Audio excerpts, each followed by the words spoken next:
Hey everybody, it's Rusty Stahl here with Fund the People. Hope you're doing good. This morning, I wanted to come on here to share a little bit about Fund the People's Talent Justice Initiative in California, which kicked off last month, September of 2024. We did three events across the state: Northern California, Los Angeles, and San Diego.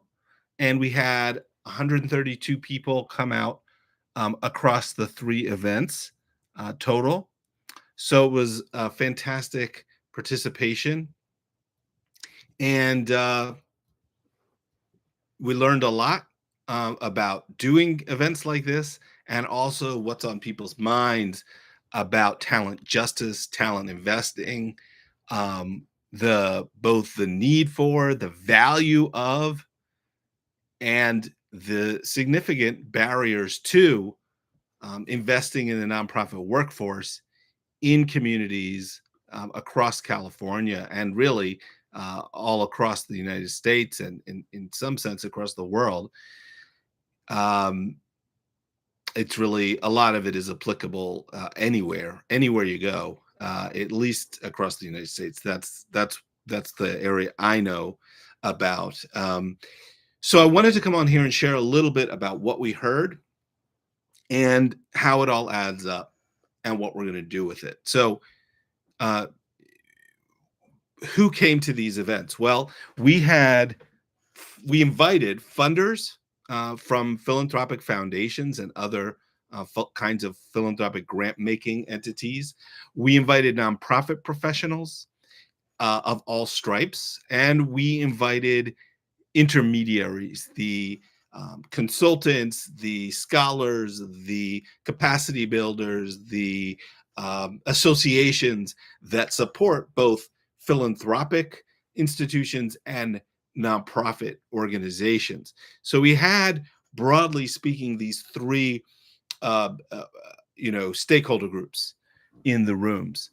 We also invited some government folks, and we had a few local government people attend each of the events. But the focus was really on philanthropic funders and nonprofits, as well as those intermediary organizations. Now, as I said, we had about 132 folks total. We had 55 in Northern California. We had 44 in LA. We had something like 32, 33 people in San Diego. The majority of the respondents, or we surveyed people afterwards. So of the 132 or so, we got 57 survey responses. So the majority of those respondents, and by the way, I think 57 out of 132 is a pretty good response rate. The majority of folks who responded to our survey, 46% were nonprofit folks, 30% worked at intermediary organizations, and 19% identified as funders. On average, these respondents have 19 years of experience in the nonprofit sector. They felt familiar with the general ideas of talent justice and talent investing on a scale of 1 to 5. 3.4 was the average familiarity, suggesting there's 19 years, 3.4 out of 5 saying they're familiar with the topic. So really a set of experienced, mature folks coming into these rooms. We definitely had some senior level folks who've been around the field a lot longer than 19 years. We also had some who were brand new to their organization or new to the field. So it was a range. Um, the reasons people came, the most common reasons for attending included curiosity about nonprofit talent justice and seeking to learn more to apply to their own work, their own organizations. Um,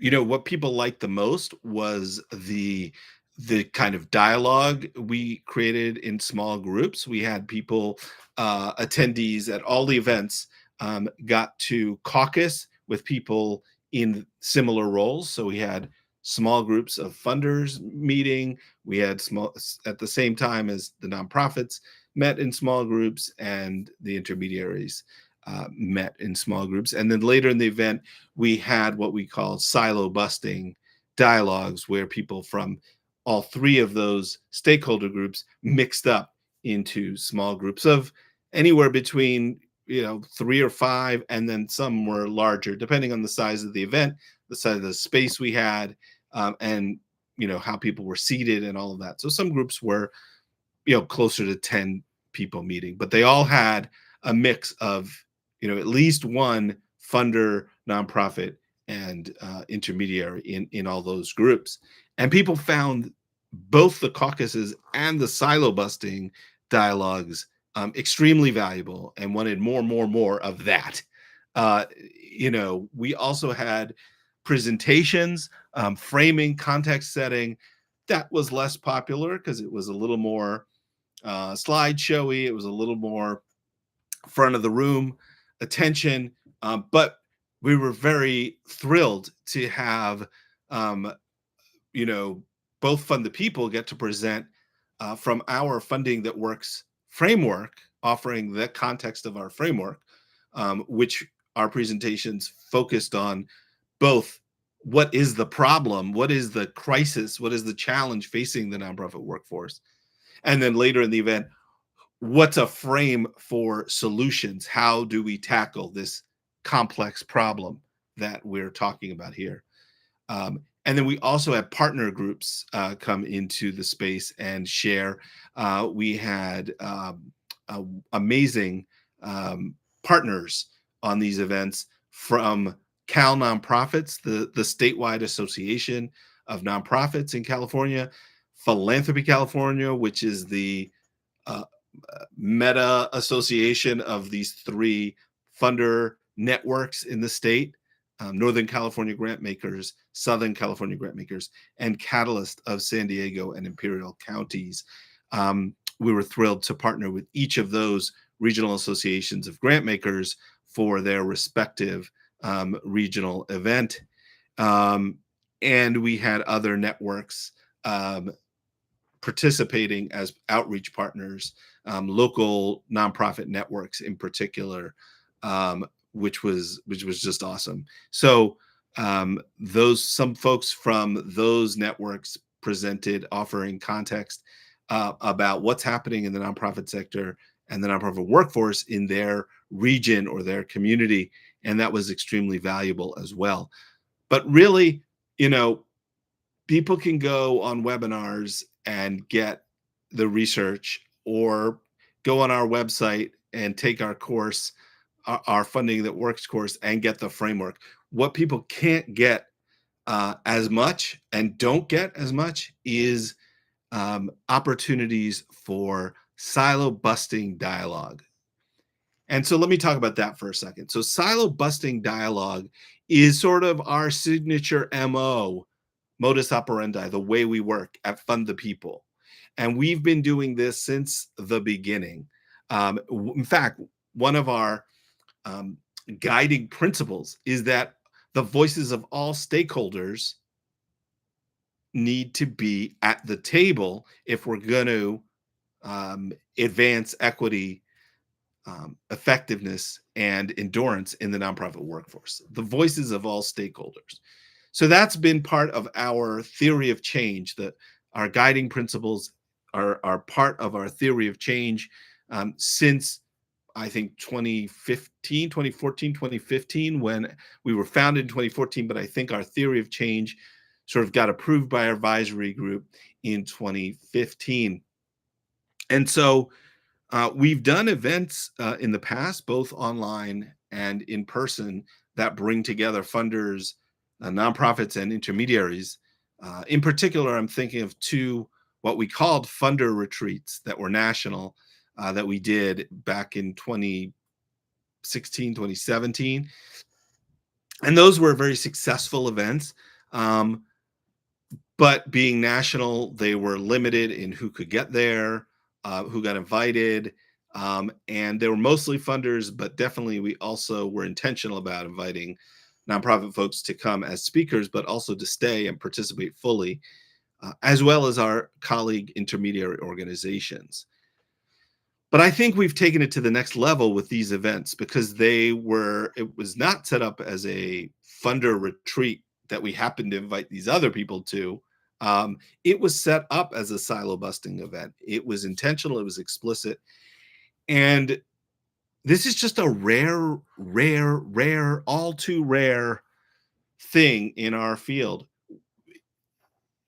A space that's intentionally, explicitly, um, and unequivocally, unapologetically silo busting that says, you know, yes, there are going to be power dynamics in the room. And yes, it's going to be uncomfortable for some funders. It's going to be uncomfortable for some nonprofits.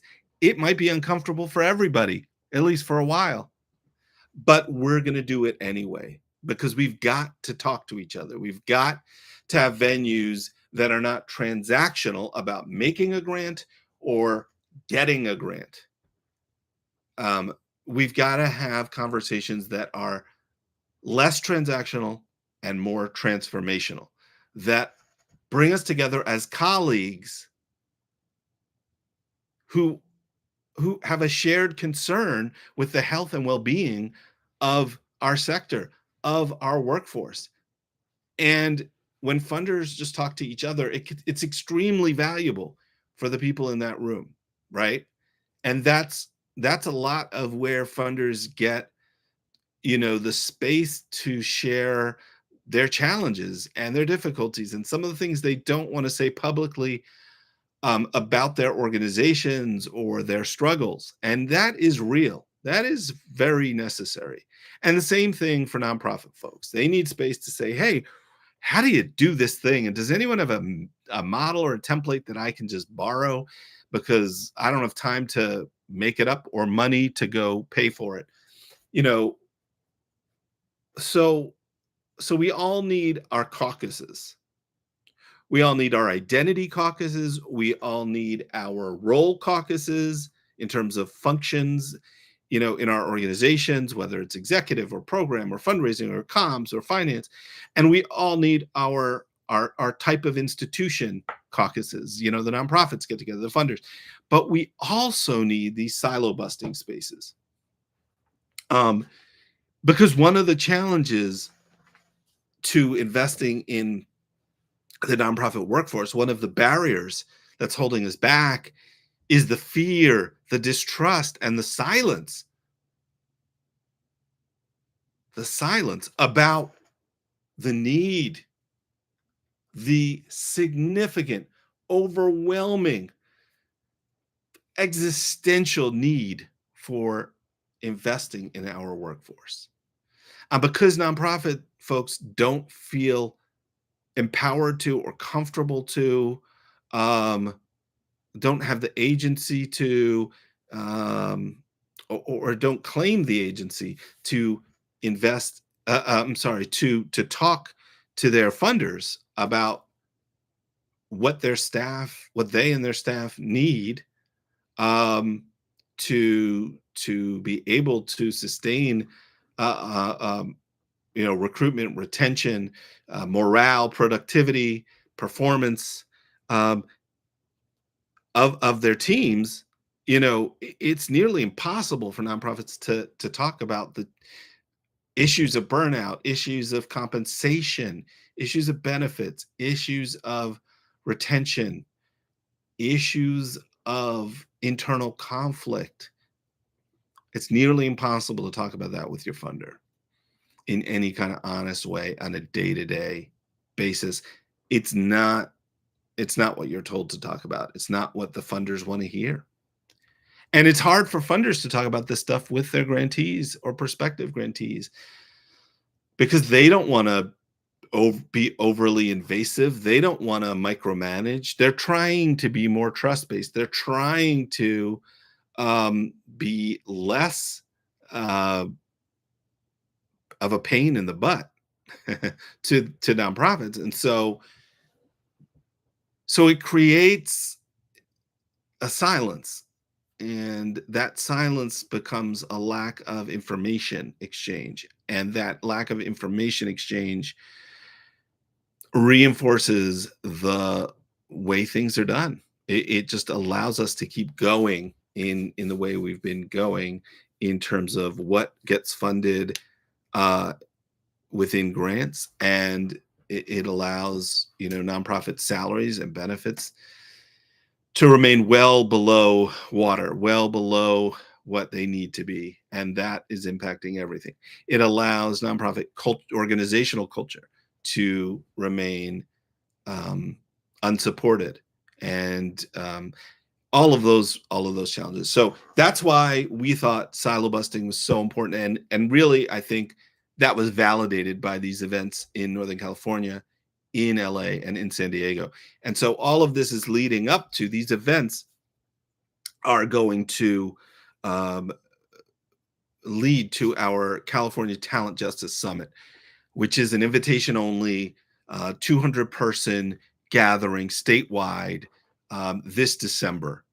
And everybody who came to the 3 regional events has been invited to come to the summit, plus other people who have been nominated by our co-conveners of the summit, by our sponsors of the summit, by our partners for the summit. So it's getting really exciting. People are invitees have begun to register for the summit, and the group is starting to come into reality. I can see it in our registration app, who's coming and what they're bringing based on what I heard from them at the regional events or elsewhere. So it's getting exciting. We're going to do a lot more silo busting dialogue at the summit.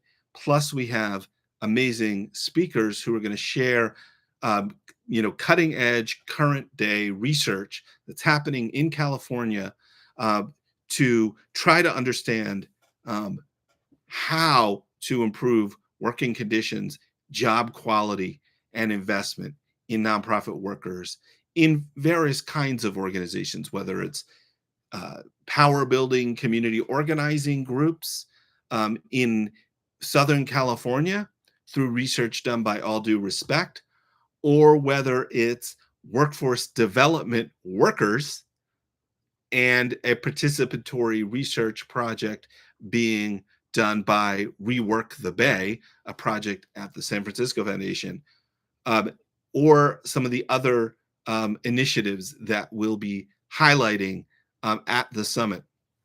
So it's meant to be really action oriented, solution oriented, concrete, tangible, useful takeaways that people can continue to follow and learn from, and maybe even replicate.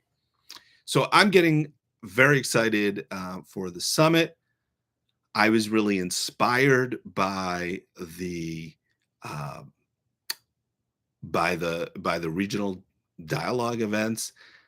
I think both there is momentum for more silo busting dialogue, which is exciting, and there's momentum growing and a movement growing for talent justice, for investments in the nonprofit workforce that will advance equitable, inclusive workplaces where people can be paid a living, thriving wage, where people can get, retirement savings and health insurance and other critical benefits, where people can balance the needs of the organization with the needs of the people who compose the organization. Everybody's got self interest, and everybody's got a commitment to the mission. And often those overlap, but they don't completely overlap. We need to make it possible for people to serve the public good, serve their communities, and also make a living, support their families, and have a sustainable career while they're serving their communities through nonprofit work. So that is what we hope to do. And we need those kinds of roles and jobs to be available, and not only available, but attractive and supportive and sustainable for women, men, uh, non binary people. We need those jobs to be appealing and supportive and sustainable for white people, people of color, LGBTQ, straight, young, middle age, old. Look, we need the sector and our workplaces to be better for all of us. And to do that, we need to be able to raise money and give money in such a way that it works well for the people who do the work. And that's what we're going to be talking about at the summit. That's what we're going to be talking about in the new year after the summit's over. We're going to keep going, keep organizing, keep the dialogues going in California and elsewhere. And that's what we're going to keep advocating and influencing and strategizing about. So I hope you'll pay attention, whether you can participate in one of these events or not, whether you're in California or not. um, you know this is the future of philanthropy. This is the future of the nonprofit sector. So don't sleep on it. Investing in the nonprofit workforce is an essential ingredient of effective philanthropy. It's an essential ingredient of grant making and fundraising. And so everyone who wants to be a decent, good, strategic, and responsive funder or fundraiser really needs to pay attention to how they are thinking what their attitude is about the nonprofit workforce, including themselves, their grantees, their colleagues. Um, so how they're thinking, what their attitude is, and what they're saying, what questions they're asking, what responses they're giving to questions, what they say on their website, what they say in their strategic plan. So attitudes, what they're saying, and then what they're doing. What kind of money are you asking for? What is in the grant proposal? What is in the budget? What is in your guidelines? What is in your grant agreements? Those are the kind of things we all need to be paying attention to, because this is a collective problem, and we need collective action and collective solutions, but we also need individual actions and individual solutions. That's how we're going to get to the collective, because this is a a uh, a, a, a decentralized field, right? Every foundation is going to do what it's going to do, and so y'all need to lead. You can't wait around for the crowd. People need to take the first steps and show the way, because otherwise everyone's just waiting around for somebody else to do it, to take responsibility for taking those poor salaries at XYZ nonprofits and increasing them and figuring out how to do it. And if everybody waits for everybody else to do it, um, it's not going to happen. So we need leadership from the field. We need some people to be bold and not be scared. Get over the fear. Find a way. It's not impossible. It's not even that hard. It might just be about having conversations. um, about what you really want, or what your grantees really want and need. Dig into it. It's not just general support. That's not enough. What's the intention? What's the incentive structure? What's the goal? Not in terms of program, but in terms of process. How are folks going to use these grant dollars to strengthen their organization and deliver the program in an ongoing way? So, anyway, that I think gives you a flavor for what we're doing with the California Talent Justice Initiative. There's definitely more to come. And so I hope you'll subscribe to this YouTube channel um, here that I'm doing this live on. Subscribe to our Instagram at Fund the People. Definitely follow us on LinkedIn. We've got a growing community on our LinkedIn page, the Fund the People LinkedIn page. So definitely subscribe to that. And we've got more great content coming out on the Fund the People podcast with me, your host, Rusty Stahl. And so be sure to go on Apple Podcasts or Spotify and just search for Fund the People, a podcast with Rusty Stahl, and subscribe. And if you can, give us some love in the ratings and reviews to help other people find the show. So with that, I'm going to take off and go do some summit planning, and I'll talk to you all later.